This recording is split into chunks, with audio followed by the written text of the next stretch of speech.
Oh, the steering wheel is very notchy. It's tight at times, but very loose at the same time.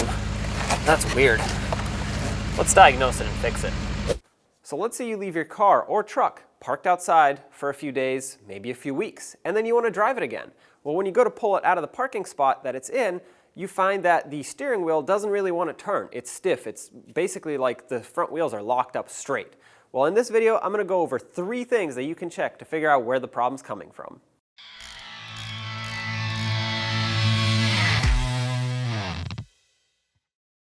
So right off the bat, I want to mention that in this video, we will not be covering the hydraulic part of power steering, so not the pump, not the lines, none of that. We are actually going to focus on the mechanical aspect of it, so the parts that make up the front end steering and the front end suspension. If you need more information about the hydraulic aspect of it, check out our other videos. So to better demonstrate the stiffness that we're experiencing in the steering system, I took the airbag out, and that is so that I can put my digital torque wrench on the center bolt of the steering wheel. This is what holds the steering wheel onto the upper steering shaft and basically is directly connected to the rest of the steering components. And I'm using this torque wrench. Don't pay attention to the number that's already set here, but this will take a live reading as I put pressure on it. As you can see right here, I want to take a reading and see how much torque it takes to spin it past that stiff point, and then we'll take a reading again once we fix the issue. It takes right about 7 foot-pounds to get past that initial point. So when you're having a problem like that, it's always best to start with basics. Let's pull the wheel off and inspect the front end components. When it comes to steering, I like to start at the tie rods. Make sure that the tie rods are good. Now you do have inner and outer tie rods, but most likely when it binds up, it's going to be the outer tie rod, not so much the inner. So you want to grab it and move it side to side.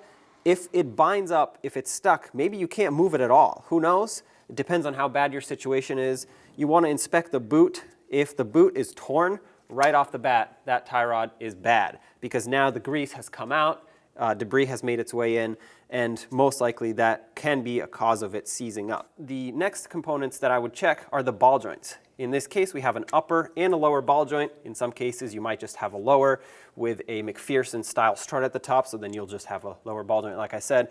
But we do have 2 ball joints here. So the best way to test those is to take the tie rod off so we can just have the knuckle moving side to side without the pressure of this tie rod.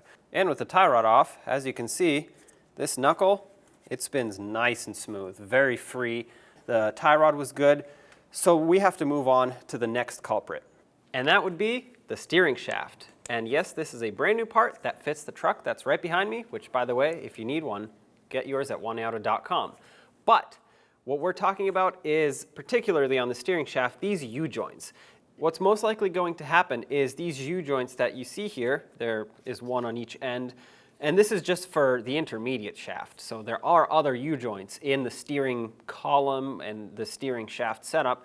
These are just the 2 that are out in the open, and they are more likely to seize up and basically be damaged over time from debris and moisture and everything.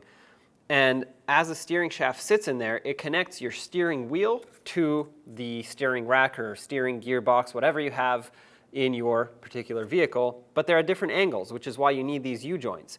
And as you turn the steering wheel, it wants to spin and basically continuously send the same force from here that is applied from your steering wheel down to the end of the steering shaft so it can turn your wheels. And to do that, these need to pivot freely.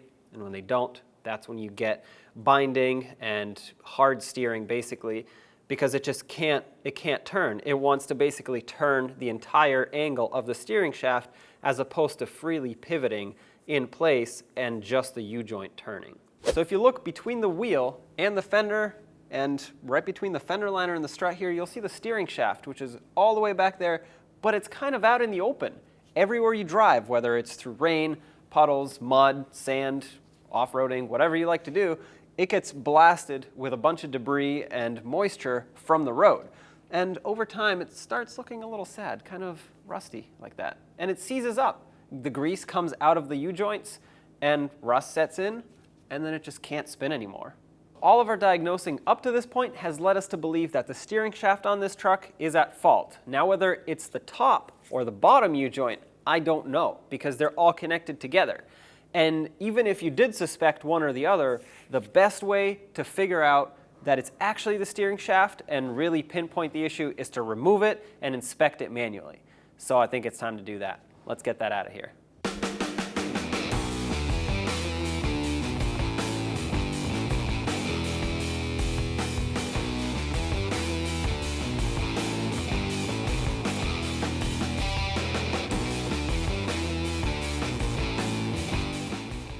So we're done with the replacement, and here's the old steering shaft that was in the truck. And this is exactly how it sat in there. This is the bottom, this is the top.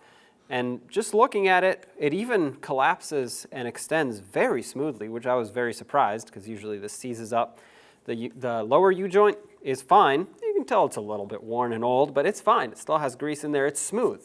The top one, well, yeah, it moves halfway because it goes this way, but it doesn't really want to go this way. And as you can see, it's very notchy kind of.